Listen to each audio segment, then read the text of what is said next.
De veras me da mucho gusto recibir por novena vez al doctor José Antonio Meade, que nos ha venido acompañando 9 meses en las plenarias del Senado de la República, del Grupo Parlamentario del PRI y cuando lo hacíamos con el Partido Verde Ecologista. Sabemos, secretario, de su sensibilidad, de su capacidad. Lo hizo ya como secretario de Hacienda, de Energía, de Relaciones Exteriores y hoy en una cartera compleja, difícil, como es la de Desarrollo Social. Usted sabe que el grupo parlamentario tiene una enorme vinculación con su secretaría, es de las secretarías, sin duda alguna, donde más contacto tienen mis compañeras y compañeros, y nos da mucho gusto que el día de hoy nos vuelva a acompañar.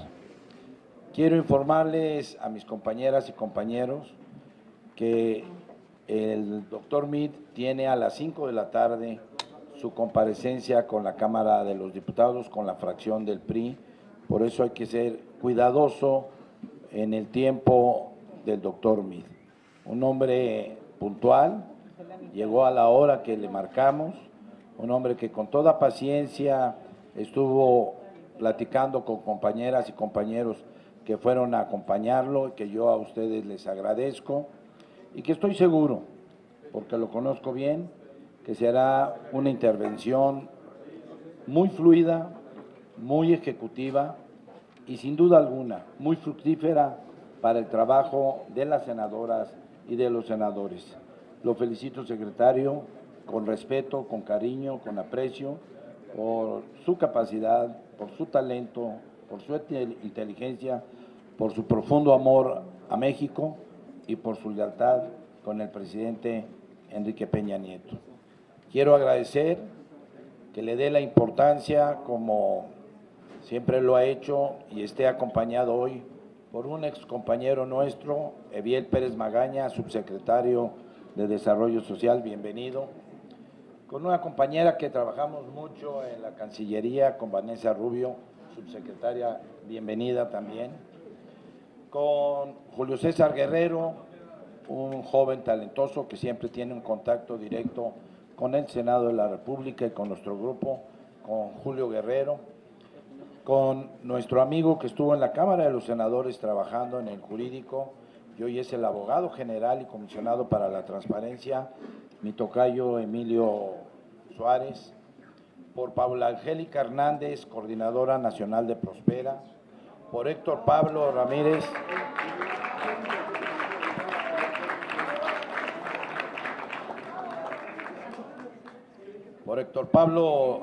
director general del CONSA, por Juan Manuel Valle, director general de DICONSA, y por Mario Zamora, jefe de la Unidad de Coordinación de Delegaciones. Muchas gracias, señor secretario. Y quiero también, antes de que empiece, decirles que me da mucho gusto, lo digo de verdad, de que nos acompañe, y él no quería, pero le pedimos, mis compañeras y mis compañeros, que nos acompañe también un gran mexicano, un hombre que ha estado con nosotros en el Senado, nunca en una plenaria, pero un hombre también con un enorme talento, con una enorme sensibilidad, con un enorme conocimiento del país, un hombre que fue director de la Facultad de Medicina, secretario general del Instituto Mexicano del Seguro Social, 2 veces subsecretario de Gobernación, subsecretario de Salud, rector de la universidad 8 años y no tuvimos un problema en la universidad más compleja que tenemos en el país, sin duda alguna, y hoy es un gran secretario de Salud del presidente Peña. Bienvenido, José Narro Robles, amigo, te queremos y adoramos. Felicidades, señor.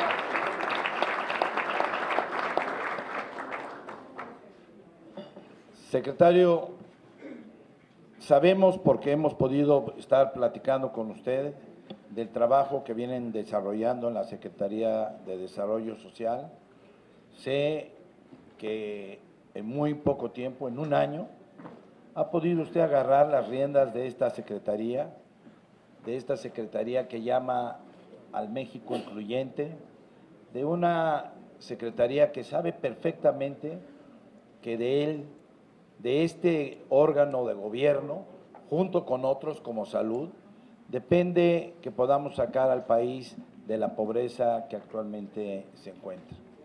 No tengo duda que los programas que maneja la Secretaría van agarrando su tiempo, su ritmo, que van buscando los cauces de progreso y desarrollo, que es lo que busca el presidente Enrique Peña en estos momentos. Yo le vuelvo a reiterar que es usted siempre bienvenido con mis compañeras y compañeros de la fracción del Partido Revolucionario Institucional, que estamos muy interesados, solo nos falta un senador, y es Teófilo Torres Corzo, por un problema de salud, por eso no está. Estamos 54 senadores de la República el día de hoy, atentos a todo el trabajo que se viene llevando a cabo en el gabinete del presidente Enrique Peña Nieto. Yo sé que usted tiene el compromiso con el presidente, la convicción y la lealtad para sacar adelante a México de un problema severo, de un problema que lastima y lacera a muchos hogares mexicanos y que es combate a la pobreza. Estamos a sus órdenes y, como siempre, bienvenido, gran secretario de Cedesor. Muchas gracias.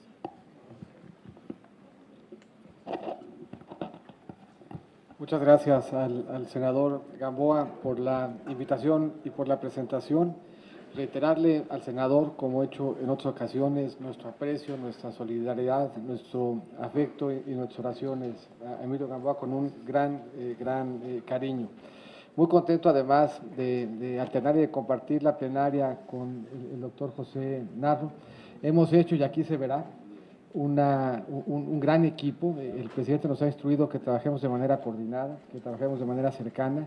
Muchos de los temas que aquí vamos a compartir con ustedes son acciones que de manera conjunta hemos hecho la Secretaría de Salud y la Secretaría de Desarrollo Social, por lo que es muy apropiado, muy afortunado para un servidor el tener la fortuna de compartir el espacio con quien, como dijo Emilio Gamboa, es un mexicano completo, un mexicano prácticamente renacentista, en sus talentos que van desde el conocimiento universal de la medicina hasta el ritmo y el danzón. No se oculta el sol. Muchas gracias, Renato. Para la Secretaría, esta plenaria y para mí en lo personal es de gran importancia, por eso le agradezco mucho a mis colaboradores que me acompañen, para que tengan la oportunidad, igual que yo, de ponerme a sus órdenes. Los principales brazos operadores de la Secretaría están aquí presentes, los dos subsecretarios, Vanessa y Eviel. Vengo con una gran preocupación de que Eviel regrese al Senado y se vuelva a encariñar y ya no quiera salir de aquí. Creo que Toledo no lo hace a la Secretaría. Señor, mírelo, ahí está ahí sentadito. Yo estoy cierto de que Toledo habrá de cuidar que eso no suceda y habrá de acompañar a Eviel para que me escolte también cuando salgamos. Los otros grandes pilares del desarrollo social son Diconsa, Liconsa y Prospera. Me acompañan también sus titulares, que igual que yo vienen aquí con el deseo de ponerse a sus órdenes, tanto Héctor Pablo como Juan Manuel Valle como Paula Hernández. Platicar un poquito, el tema de política social tiene mucho que ver con la reivindicación de derechos y desde esa perspectiva tiene mucho que ver con la agenda y con el ideario del grupo parlamentario. Si uno revisa el origen del trabajo, de la agenda, de los retos que aquí planteamos, lo que van a encontrar es en muchos casos, de hecho en prácticamente todos, un ideario y una agenda que fueron emanando justamente del grupo parlamentario que aquí hoy está representado. Muchos de ustedes conocen a mi papá y en la casa se veía, se vivía la emoción del servicio público y la emoción de contribuir en favor de la construcción de un México donde privaran democracia y justicia social. Y desde alguna perspectiva, la Secretaría de Desarrollo Social tiene que ver con alcanzar esos ideales de justicia social. Y lo tiene que ver desde su origen. Si vamos revisando cada uno de los derechos en los que estamos trabajando, encuentra ello un origen cercano, un origen próximo, una agenda que fue estableciendo o que se fue estableciendo a lo largo de nuestra historia de manera muy cercana al ideario político justamente del PRI. Si uno va revisando los 6 temas en donde el presidente nos ha pedido que trabajemos y que hacemos con gran entusiasmo y compromiso en la Secretaría, uno encuentra en la raíz de cada tema justamente nuestra historia reciente y le encuentra muy cercano a este grupo parlamentario. Vengo además muy contento a esta plenaria porque el año pasado, que vine también a la plenaria, fue literalmente el último evento al que vine yo como canciller. Salí de la plenaria directamente sí, entonces, literalmente mi paso de Relaciones a Sedesol pasó por la plenaria priista. Educación primaria, desde 1917 gratuita, establecido el derecho a la educación el 12 de diciembre de 1934 por el general Lázaro Cárdenas. La obligatoriedad de la educación secundaria se aprobó en 1993 durante la presidencia de Carlos Salinas. Esto es, la agenda que en educación está hoy reivindicando y desahogando el presidente Peña encuentra su origen desde Cárdenas y Salinas. El derecho a la protección a la salud entra a nuestra Constitución el 3 de febrero de 1983 como parte del programa de gobierno del presidente de la Madrid. Y lo que hoy estamos queriendo hacer y está reivindicando el presidente es hacer efectivo justamente esa agenda que desde entonces se nos traza. En 1943, durante la presidencia de Ávila Camacho, se promulga la Ley del Seguro Social, que establece una serie de previsiones que hoy acompañan la atención de seguridad social junto con la Ley General del ISSSTE, que data de 1959. Una agenda entonces, la de seguridad social y un derecho al que quisiéramos que accediera, que datan en un caso del 43 y de otro del 59. El derecho a la vivienda encuentra su primer asidero en la creación del Infonavit y del Fobiste en 72 con el presidente Echeverría y se recoge como un derecho a una vivienda digna y decorosa con el presidente Miguel de la Madrid en 1983. El esfuerzo de abasto, primer esfuerzo que pretende como programa y después como derecho el asegurar el acceso a la alimentación, se crea en 1965 con el presidente Díaz Ordaz, se reconoce como una obligación al asumir el Pacto Internacional sobre Derechos Económicos, Sociales y Culturales con el presidente López Portillo, y no es sino 30 años después que se reconoce como derecho en la Constitución. Pero nuestra agenda entonces emana de una agenda, de un ideario, de un compromiso y de una visión de país sin duda cercana entonces a este grupo parlamentario. No se entiende la agenda de justicia social, no se entiende la agenda que el presidente Peña Nieto está haciendo suya y en la que está trabajando con enorme compromiso, liderando a su equipo de trabajo y haciendo equipo con este Senado de la República, si no regresa uno a ese ideario político y a esa agenda que nos fueron trazando. Nuestro reto, como dice el senador Gamboa, es un reto bien importante. Los rezagos que tenemos en educación, en salud, en vivienda y en alimentación son importantes, nos laceran, nos lastiman, nos vulneran, nos mueven a trabajar, pero los enfrentamos sobre la base y sobre la inteligencia de lo que en estos temas mucho hemos avanzado desde que se incluyeron ya en la agenda. Sobre la base de estos rezagos, de estas carencias, estamos partiendo pues para diseñar la estrategia de exclusión, la que sigue. ¿Qué nos ha pedido el presidente que hagamos?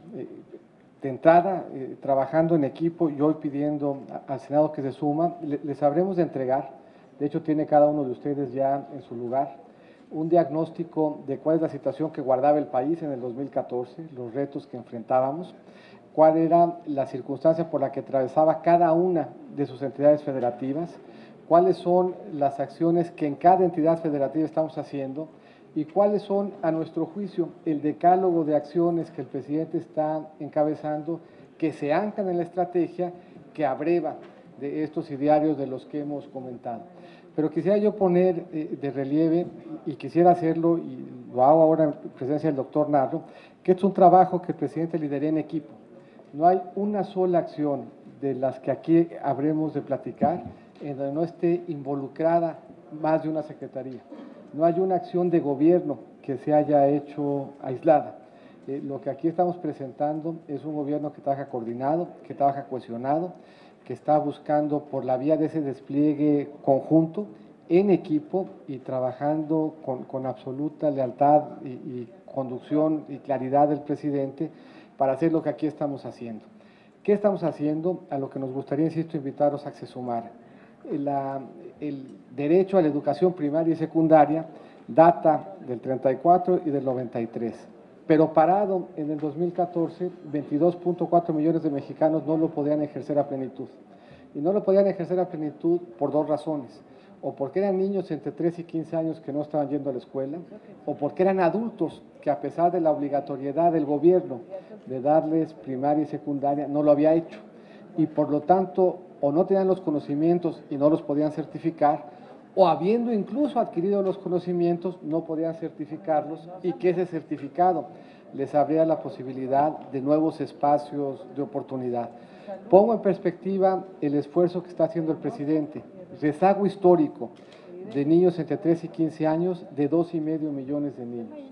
Solamente este año vamos a reducir casi el 40% de este rezago, movilizando en coordinación el sector salud, la Secretaría de Salud Social y la Secretaría de Educación Pública para que las estancias infantiles, las guarderías, los CENDIs, los DIFs, todos en apoyo al trabajo del sistema de educación formal, puedan ofrecer el primer año de preescolar. Eso implica, desde la perspectiva solo de Sedesol, trabajar con casi 10,000 estancias para poderlas certificar y estar ciertos de que los inmuebles, el material educativo y la capacitación y la experiencia de quienes laboran en las estancias son suficientes para desde ahí ofrecer ese primer año de preescolar, lo que nos permitirá sacar del rezago solo este año a casi 700,000 niños. Insisto, poniéndolo en perspectiva, ese es la 40% del rezago histórico y está implicando un trabajo de coordinación entre estas entidades que hemos platicado y los diferentes estados que tienen que trabajar con nosotros justo para certificar estas capacidades. Estamos contentos de estar en el Estado de México, de que nos acompañe el secretario de Salud Social del Estado, el profesor Osorio, y para agradecerle a él y por su conducto al gobernador de lo mucho que hemos hecho. El Estado más importante en materia de pobreza, en términos de los retos y lo que estamos haciendo para superarlos, es el Estado de México. Los grandes números sobre los que estamos trabajando se trabajan aquí y no podríamos haberlos logrado sin su apoyo, para que ojalá le agradezca mucho al señor gobernador. Este ritmo, para ponerlo en perspectiva, lo que este año se va a hacer es equivalente a 14 veces lo que se hacía en un año en la anterior administración. Esto es, en materia de rezago educativo, no habíamos hecho en la historia del país un esfuerzo de este tamaño. ¿Qué más estamos haciendo en materia educativa? De nuevo, educación, Sedesol y muchos otros que gestionan programas. Tenemos un rezago de 14 millones de adultos que no terminaron la primaria y casi 6 que no terminaron la secundaria. Estos casi 20 millones de adultos no van a tener oportunidades en el sector formal y por lo tanto enfrentan una vida de pobreza en la medida en que no les demos conocimiento y certificado. Nos estamos tomando en serio ese reto, ese trabajo, y en lo que va del año hemos certificado a poco más de 1,100,000 adultos en primaria y secundaria. Para cuando termine, habremos de haber certificado este año 1,5 millones. El ritmo que alcanzamos este año es el doble del ritmo que se alcanzó en el mejor año de la anterior administración. Y cada uno de estos certificados es la llave para continuar estudiando o para tener acceso a un empleo formal. Para estos millones de mexicanos, muchos debates que hoy tenemos no son relevantes porque estructuralmente están fuera del sector laboral formal. De ese tamaño la importancia, pues, de lo que estamos haciendo.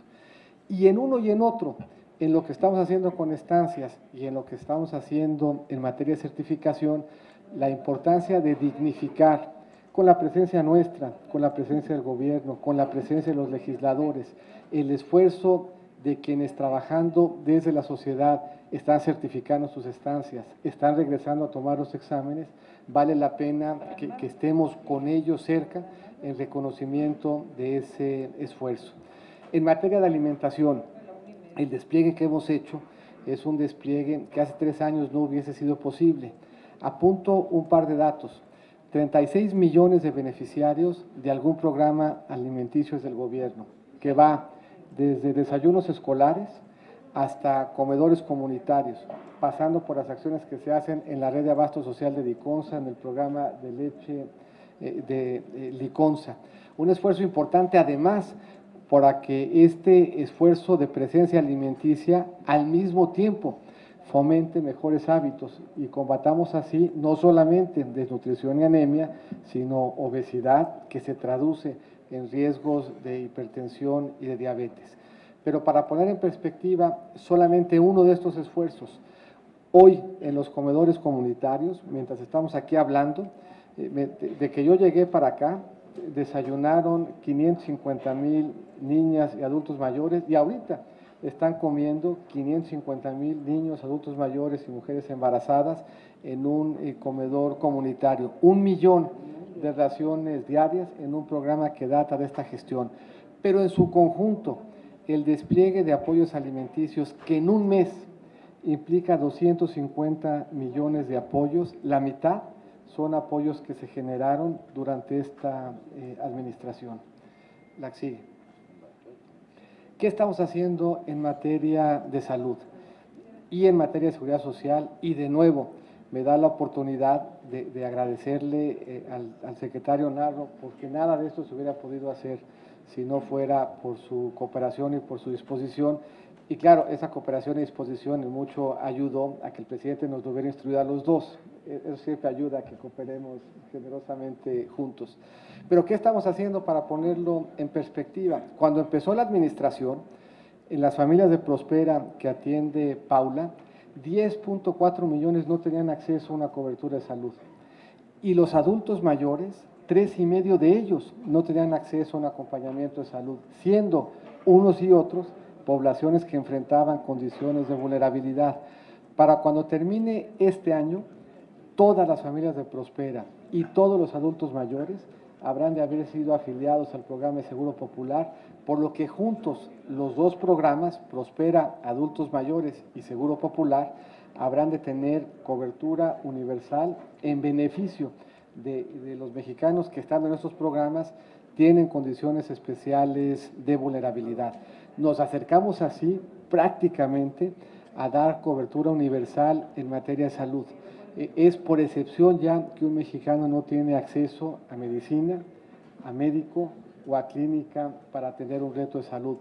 Sigue habiendo muchas dificultades, seguramente el doctor Narro habrá de abundar sobre ellas, pero la presencia, el despliegue y la información que hoy estamos poniendo a disposición de estos millones de mexicanos no tenía paralelo.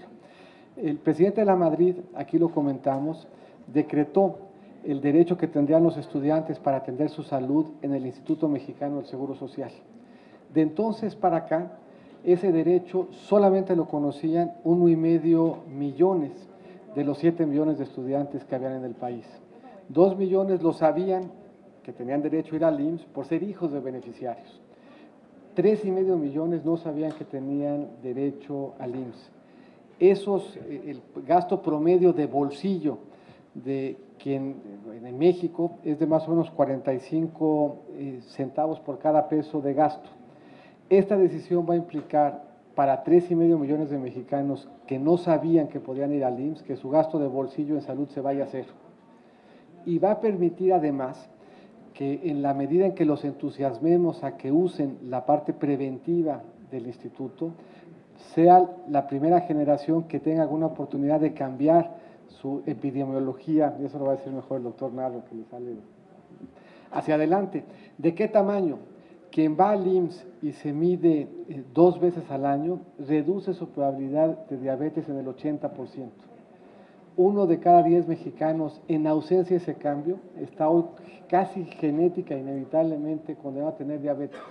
Este esfuerzo podía cambiar ese destino para 8 de cada 10 mexicanos de ese 10%. El esfuerzo que estamos haciendo en seguridad social tiene también varias dimensiones. Primero, había 8 millones de mexicanos que teniendo seguridad social no sabían cómo funcionar. No sabían a qué le daba derecho, no sabían qué implicaba en términos de ahorro para retiro, no sabían qué implicaba en términos de cobertura de incapacidad o qué implicaba para efectos de sus beneficiarios. El despliegue de información que ha hecho el IMSS y el ISSSTE para con esos millones de trabajadores es el más amplio que se ha hecho en nuestra historia. Pero la mejor forma de acceder a la seguridad social es un empleo.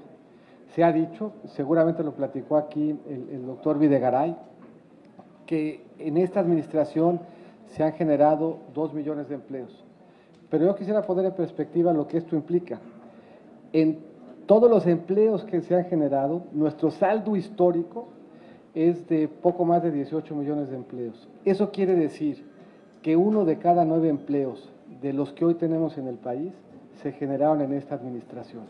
O sea, del saldo histórico de lo que el país fue capaz de construir en términos de alternativas en el sector formal, 1 de cada 9 datan de esta administración. Y de todos los empleos que se han construido en este siglo, en estos 16 años, la mitad son empleos que se generaron en los últimos 3 años y medio. Eso pone de relieve que el esfuerzo que se está haciendo de construcción de empleos formales ha sido un esfuerzo sumamente relevante. La que sigue. Estamos tratando de cerrar circuitos en la vivienda, buscando dotar de dignidad y de espacios suficientes y buscando hacerles llegar de los servicios necesarios. El saldo que nos queda en términos de vivienda y servicios a la vivienda implican retos tecnológicos y de coordinación. A donde no hemos llegado con agua, con drenaje o con electricidad, implica retos bien importantes de superar que están moviéndonos a utilizar tecnologías distintas, ollas captadoras de lluvia, biodigestores. Estamos movilizándonos para ampliar los circuitos de distribución del gas LP. Pongo de relieve el tema del gas LP para dimensionar la importancia de la baja en su precio. 86 millones de mexicanos usan al gas LP como su principal insumo energético. Para esos 86 millones de mexicanos, una reducción del 10% implica que el medio punto de la canasta no alimentaria se hubiese liberado. El 5% del gasto de la canasta no alimentaria de los mexicanos era en gas LP, por lo que una reducción de esa magnitud tiene un impacto transversal de gran importancia. Y cierro con 2 elementos adicionales. Hemos hecho un gran esfuerzo, en el que ojalá también nos acompañen, de acercarnos para dotar a las familias que atendemos de mejor información financiera. Habrán oído ustedes mucho de los temas de medición, pero en independencia de la medición, para muchas de las familias con las que trabajamos en Sedesol, el tema de estimar cuáles son sus ingresos es un tema que es muy complicado, porque son irregulares, porque en ocasiones se trabaja en el campo, en ocasiones en la industria de la construcción, en ocasiones no se tiene acceso al empleo, porque mucho del ingreso es un ingreso en especie y ninguna de esas familias tenía un instrumento que les permitiera en una cuartilla saber cuáles eran sus ingresos para efectos de poder tomar decisiones de planeación. Por primera vez, en un ejercicio inédito de rendición de cuentas, el presidente nos ha pedido que vayamos a más de 9 millones de hogares y entreguemos ahí un estado de cuenta que les permita contar con un buen instrumento de planeación y que permite en la vivienda rendirle cuentas de qué es lo que le estamos entregando y con qué periodicidad. Y resaltar que en los últimos 2 años hemos tenido la mejor dinámica en materia de inflación, tanto en la canasta alimentaria como en la no alimentaria. Si medimos de agosto a agosto en bienios, la inflación que se ha acumulado en este último bienio es de casi la mitad de lo que se acumuló en los 6 bienios previos. Por lo que tenemos ahorita en abono a la estrategia de inclusión y en soporte de la misma es una economía estable, una economía con una dinámica de precios bien controlada y bien comportada, y una política de reformas estructurales que se está reflejando en empleos. Termino haciendo de nuevo una invitación a que este despliegue lo hagamos de forma coordinada. Estamos por la vía de la política social, buscando cercanía y contacto con todos nuestros beneficiarios, reconociendo que la forma de comunicarnos con ellos no siempre ha sido exitosa, que la forma de informar no siempre nos ha llevado a que efectivamente conozcan y en consecuencia ejerzan sus derechos. Por lo que con la instrucción del presidente lo que hemos buscado hacer es que los funcionarios estemos fuera, estemos en la calle, estemos cerca de los beneficiarios, rindiéndole cuentas y haciendo equipo con los muchos millones de mexicanos que todos los días le echan ganas y que para esos efectos cuentan con un apoyo y el acompañamiento de su gobierno. Y nosotros sabemos que contaremos con el apoyo y el acompañamiento de este grupo parlamentario y les agradecemos mucho.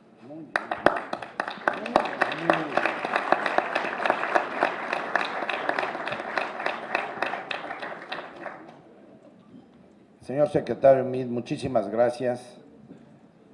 Nos estimula mucho, primero que nada, creo que cada compañera y compañero ya tienen en sus lugares el avance de este año en la estrategia de inclusión.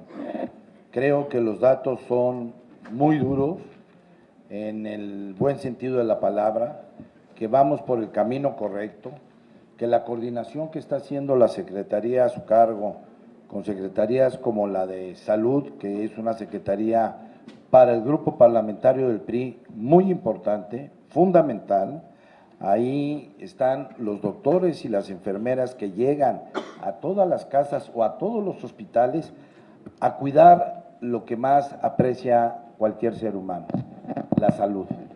Y a mí me da de verdad gusto que esta agenda de justicia social vaya avanzando, vaya por el camino correcto, y estamos convencidos de que este grupo de compañeras y compañeros podemos coordinarnos aún más con su secretaría, con sus funcionarias, con sus funcionarios, para generar, sin duda alguna, lo que queremos combatir en el país. Una política de justicia social que combata el hambre y la marginación que todavía tienen muchas mexicanas y muchos mexicanos. Yo lo felicito de verdad por esta didáctica y muy clara presentación de los avances de su secretaría, y le pediría a algún compañero si quiere hacer uso de la palabra. Jesús, voy viendo, pidiéndoles nada más la comprensión del tiempo del secretario y también del doctor Narro. Me acaban de avisar que el presidente del partido ya viene para no estar corriendo. Jesús. Gracias, coordinador. Adelante. Secretario, bienvenido. Desde luego agradecer esta exposición, desde luego que para nosotros es de la mayor de las relevancias, porque se trata de ver cómo hemos ido avanzando en un tema que realmente nos lastima y nos lacera, como es la pobreza. Y efectivamente nos hicieron entrega ya de este documento de la estrategia de inclusión en cada una de las entidades. Y yo sí quisiera, como dice el presidente de la República, como lo dijo hace en la pasada exposición el secretario de Hacienda, las cosas buenas se cuentan poco, pero cuentan mucho. Y estas acciones que por lo menos en Jalisco, dado su acompañamiento permanente en sus múltiples visitas, pues podemos constatar que prácticamente todas las carencias se lograron reducir en el Estado. Prácticamente todas en Jalisco hubo avances importantes. Si bien es cierto, se hizo una exposición de manera general en todo el país, ya podemos revisarla en cada una de nuestras entidades. Y bueno, yo debo de sentirme satisfecho, no satisfecho, pero sí me congratulo que los esfuerzos en el Estado de Jalisco no han sido en vano y que sin duda vamos por el camino correcto en esto que nos mueve a todos, combatir la pobreza y la desigualdad. Yo solamente le plantearé una pregunta, señor secretario. Creo que fue una decisión acertada del gobierno federal, del presidente Enrique Peña Nieto, el programa de afiliación al Instituto Mexicano del Seguro Social de los estudiantes de educación media y media superior, y que el objetivo iba encaminado a afiliar a 7 millones de estudiantes. Yo quisiera, si nos pudiese ilustrar, secretario, hasta dónde se logró la meta y si todavía es posible que los estudiantes se puedan afiliar. Y nuevamente, bienvenido, muchas gracias por su participación. Muchas gracias. Antes de pasarle la palabra a Itzel, que me ha pedido la palabra, yo les pediría a mis compañeras y compañeros que lean el decálogo de la política social del presidente Enrique Peña Nieto. Es una cuartilla. Con esta cuartilla pueden ir a defender la política social a cada una de sus entidades federativas. Sí. Está muy didáctica, muy sintética, con datos muy duros que van a demostrar lo que se ha venido realizando en esta gestión del presidente Enrique Peña Nieto. Itzel. Yo agradecer, secretario, primero que nada, además de su presencia, la generosidad cada vez que va a los estados. Es algo que le reconozco siempre, que nos invita a ser parte de la política pública del presidente. Yo dos cosas, nada más. Primero decir que ahorita comentaba con nuestro amigo René Juárez, cómo se han movido las circunstancias de la pobreza en el país. Y esto es algo importante. Antes decíamos que teníamos problemas con los niños porque los niños se morían de hambre, hoy se mueren de gordos, hoy se mueren de obesos, y ese es un problema de salud, por desgracia. Entonces eso tiene que ver, qué bueno que está el secretario aquí de salud también, que le toca un poco también el tema. Y otro punto que veo importante de cómo se han movido las circunstancias en el país, que seguramente también tiene que mover la política pública. En el caso de Colima, por ejemplo, siempre se piensa como una franja de pobreza en la zona rural, y ahora veo que tenemos mucho más pobres en zona urbana que en zona rural. Entonces es algo importante para los apoyos, me refiero para todo lo que se requiere a veces para que tengan apoyos estas personas. Por ejemplo, lo que tiene la Cruzada contra el Hambre, siempre hay apoyo siempre y cuando estén en las franjas o en los municipios que están considerados como zona de pobreza. Y hoy me atrevo a decir que hay en las partes urbanas mucha gente con mucha necesidad, mucha gente con mucha margen o marginidad en este caso. Más que preguntas, secretario, aquí son dos invitaciones, una a que podamos ver bien la geografía del país. En el caso de mi estado estoy consciente que sí, la zona rural necesita, sé que el campo necesita, pero también hay sembrado en las partes urbanas muchos cordones de pobreza que sin duda hay que atender, y a lo mejor también hay que mover las reglas de operación de algunos programas pensando en esta geografía que hay que analizar y que seguramente será distinta en cada estado. Sé que es una prioridad para el presidente, tan prioridad que se lleva un senador compañero de lujo, Eviel, que está allá, y que le digo yo que estamos a la orden también para lo que se tenga que hacer en los estados. Sé que no es un trabajo que nada más le corresponde al gobierno, también nos corresponde a nosotros, entonces que nos vea a nosotros como aliados para hacer eco en ese tema. Solamente le dejo ese tema del sobrepeso, y importante el tema de la zona urbana para ser considerada en los programas sociales. ¿Es cuánto? Muchas gracias, Mayán, senador. Muchas gracias, líder. Señor secretario, nos da mucho gusto tenerlo aquí, acompañado por dos grandes amigos, por Eviel, que estoy seguro está extrañando el Senado a pesar del trato bueno que le da usted, y desde luego de nuestra amiga Vanessa Rubio. Muchas gracias por estar aquí con nosotros.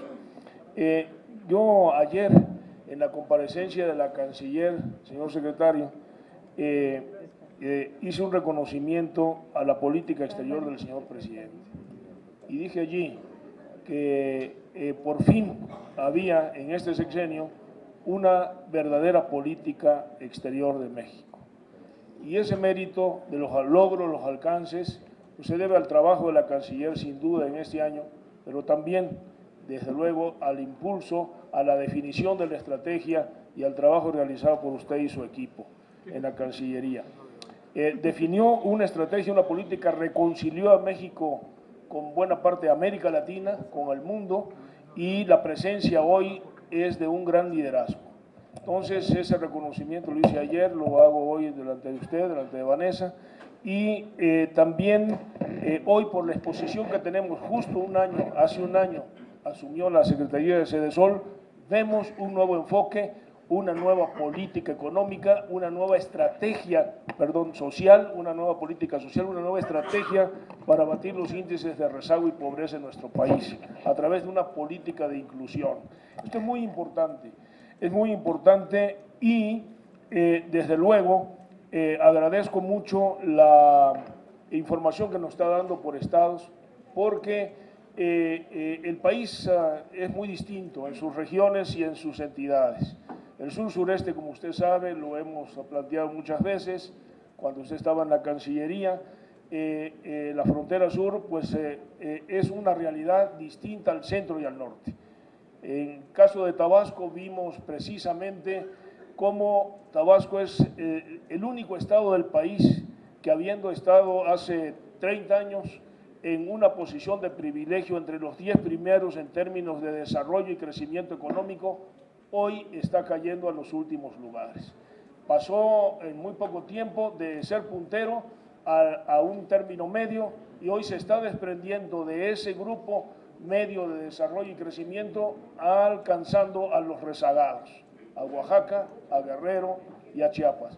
Esto es sumamente grave y trágico para mi estado, a pesar del esfuerzo que está haciendo el gobierno federal, como son la definición de zonas económicas especiales, como es el programa de emergente de empleos y de atención a Campeche y a Tabasco que definió recientemente el señor presidente para paliar la crisis originada por la quiebra del sector agropecuario. Está absoluta y totalmente quebrado el sector primario, y la crisis del petróleo pues nos ha metido a estas dos entidades en una dinámica muy complicada. Hay que reconocer que el gobernador de Tabasco está haciendo su esfuerzo, un esfuerzo importante, que el gobierno federal está apoyando en todo, pero definitivamente creo que en estos temas de desarrollo social, Tabasco, Campeche, por la crisis en que se está presentando, y el sur-sureste requeriría una atención especial. Usted lo sabe muy bien, usted tiene las estadísticas, las platicamos, las vimos, y creo que requieren una atención muy particular. Entonces yo le pediría ese favor, por favor, la atención a Tabasco, desde luego a Campeche. Después mis compañeros campechanos no hablan por Campeche, yo sí, ¿no? Es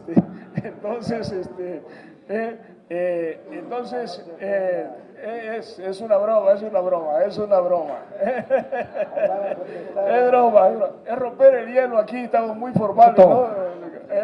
Entonces, bueno, y el sur-sureste son los 9 estados donde se está presentando… ¿Qué pasó, Humberto? Una crisis social importante, ¿no?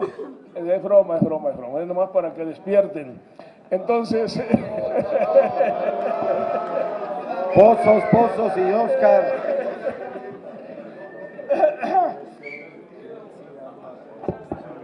Entonces, sí, ese sería el tema, la súplica. Y también el tema de la oposición fundamental, sobre todo de la oposición de izquierda, es esto, es el debate social, en donde dicen muchas mentiras o verdades a medias, y yo creo que ahí nos debería de proporcionar no solo la información estatal, se lo pediría con mucho respeto, señor secretario, sino toda la información nacional. Creo que el debate es nacional para desprender lo local, ¿no? Y entonces ahí se lo vamos a agradecer mucho, porque tenemos que salir todos a defender, y cuente conmigo para ello, desde luego, la política social del señor presidente. Con todo gusto, secretario. Muchas gracias, Humberto. Senador Toledo. Muchas gracias, coordinador. Saludar aquí al secretario Meade, y la verdad es de que te agradezco mucho la oportunidad de comentar, porque independientemente de las cifras, yo quisiera comentar un tema que es fundamental en un servidor público. Ahora que tuvimos el escenario complicado en Oaxaca, que tenemos el escenario complicado en Oaxaca, de repente era más fácil salirse de Oaxaca que meterse a Oaxaca. Todavía el día de ayer el secretario Meade estuvo en Oaxaca, le ofrezco una disculpa por no haberlo acompañado, pero el hecho de haber buscado de manera, lo digo con sinceridad, vehemente, las rutas para poder abastecer a Oaxaca, habla de la voluntad y del compromiso de un servidor público como José Antonio Meade. Yo quiero reconocer esa labor, esa actitud, que es la actitud que se requiere para poder dar el paso al servicio público. Me parece que las cifras dan muestra de lo que se está haciendo, pero eso se hace con compromiso, con voluntad, y yo le quiero reconocer eso al secretario Meade. La presencia de la Sedesol en Oaxaca es muy importante, lo comentaba ayer con el secretario de Educación y con el secretario de Gobernación, en el sentido de que toda esta presencia es la presencia del presidente Peña. Esta, aunada a los demás programas y las demás dependencias, la presencia del presidente Enrique Peña en Oaxaca es muy importante, fundamental, y hacerla sentir es un paso que se tiene que seguir transformando, trabajando, empujando, y me parece que esa labor lo está haciendo bien Sedesol. Está rodeado de mucha gente talentosa, oaxaqueños, sector Pablo Eviel. Ahí tenga Eviel un buen rato, por favor, para que podamos seguir trabajando. Saludos.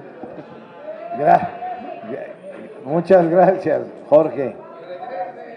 Senador Jesús Priego.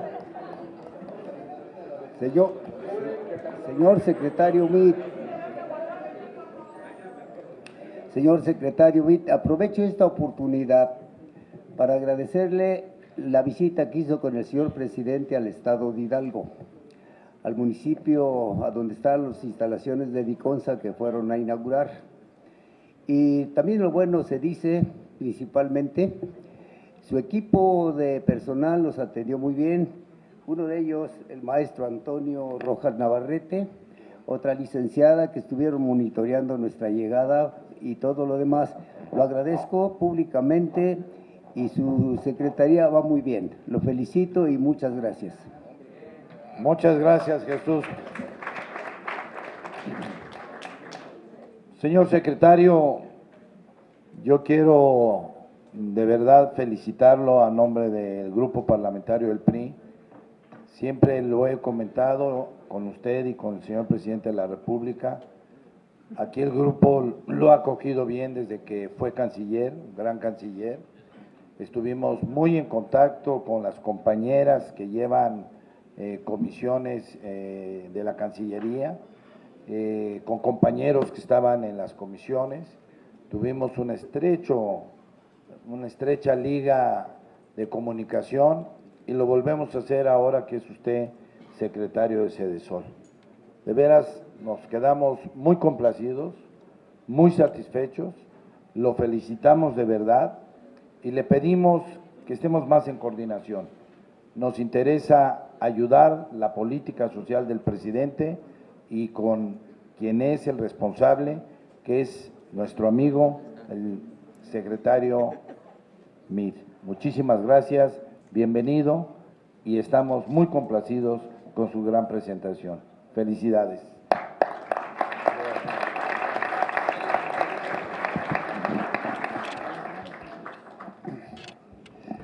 Muy rápidamente, solo para hacer algunas puntualizaciones y despedirme.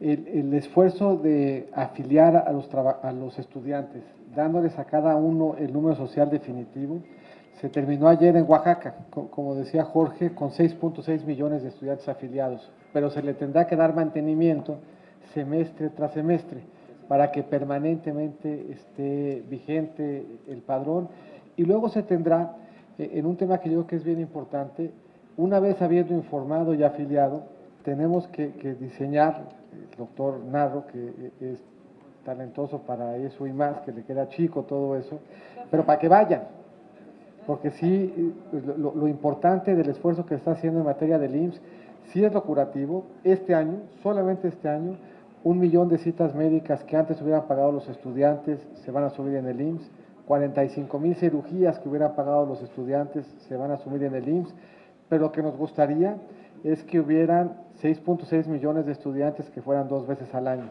Entonces, ¿cómo hacemos para motivarlos, para moverlos, para entusiasmarlos, para hacerles sentir que esa institución de 1943 es de ellos y para ellos? Es un reto que tenemos que construir en política pública juntos y coordinados.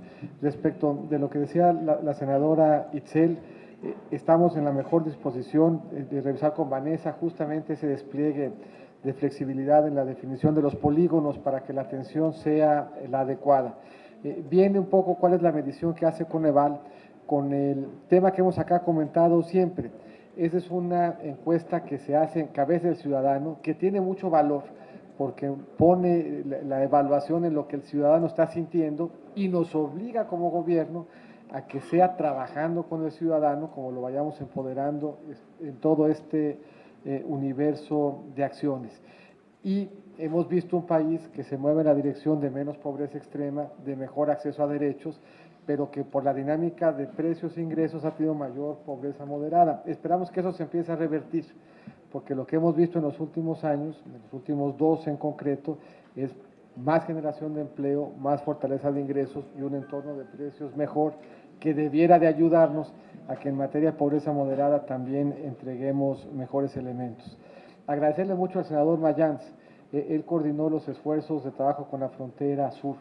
Es nuestra puerta de entrada a Centroamérica y a Latinoamérica, su trabajo, su sensibilidad, su conocimiento, la posibilidad de coordinarnos con él en el esfuerzo que ahí tuvo fue para la Cancillería entonces fundamental.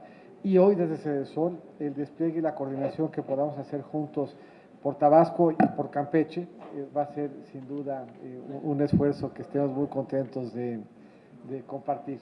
Esfuerzos del que los 2 senadores nos han platicado mucho y con gran entusiasmo. Agradecerle mucho a Jorge y comprometerme públicamente a hacer todo lo posible para que Biel esté muy contento en la Secretaría de Desarrollo Social. Agradecerle mucho al presidente y a Biel, al presidente que lo haya invitado y a Biel que haya escogido sumarse al equipo de la Secretaría. Luego se ve ese talento del Senado y le dio a la Secretaría un nivel, una sensibilidad y una presencia mayor. Tiene una ventaja adicional. Si uno revisa lo que lleva Biel en la Secretaría, que es solamente empleo temporal, opciones productivas, adultos mayores, 3x1, el programa de jornaleros agrícolas, y le resta a uno lo que lleva Vanessa, que es comedores comunitarios, a mí lo único que me deja es la parte de la vocería. Entonces, con que se entiendan con Eviel y con Vanessa, y si suma uno a ese cóctel y esa mezcla Paula, pues entonces ya queda claro que yo no tengo casi ya absolutamente nada que hacer, ¿no? Es líder de ejércitos, Paula. Agradecerles mucho, señor senador, su compañía, la posibilidad que nos dan de trabajar juntos y de hacer equipos, reiterarle la importancia que para mí tiene este grupo parlamentario. Fui el primer secretario con el que este grupo parlamentario se reunió cuando estaba en Hacienda. Fue, insisto, mi última reunión como canciller. Espero no sea mi última reunión como secretario de Desarrollo Social y les agradezco mucho a todos.